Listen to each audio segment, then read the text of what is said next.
Hi carers, thank you for joining me on this video. My name is Kevin Shaw. I'm a caregiver of multiple people for multiple years, and if you like and enjoy hearing me jabber on, please like, subscribe and share these videos and hit the bell.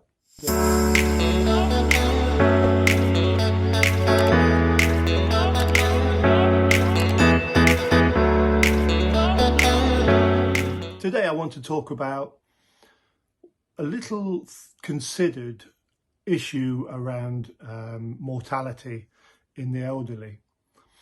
And the thing I want to talk about in particular is hip fracture.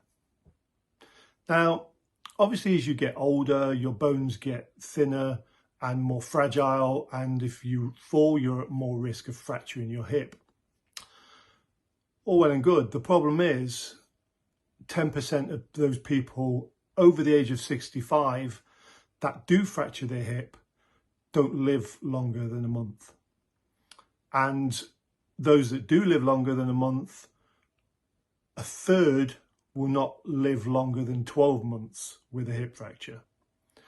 That's normally not due to the hip fracture itself. It's more due to complications of the hip fracture and pulmonary embolisms, heart attacks and strokes and that sort of thing. But it does lead to the mortality itself. So it is important to be aware of your loved one's gait. Are they dragging their feet? Are they able to walk properly? Are they able to stand without falling over? Because unfortunately, unlike hospitals where you can raise the sides of the bed to stop somebody falling out of bed, in a care home, that is not allowed. Because obviously you're restricting the movement of the person that could want to get out of bed to walk, to regain mobility, to go to the toilet and regain independence, which is fully understandable. But unfortunately, at the bottom of the bed, you've got a crash mat of probably inch and a half thickness. Now, for somebody young like you, maybe that would be great. It's like falling on the crash mats you had at school when you were doing your forward rolls, and everything will be hunky-dory.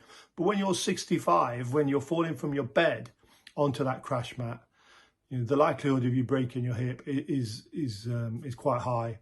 And unfortunately, the mortality rate caused by the fracture and the comorbidities of the fracture is also incredibly high.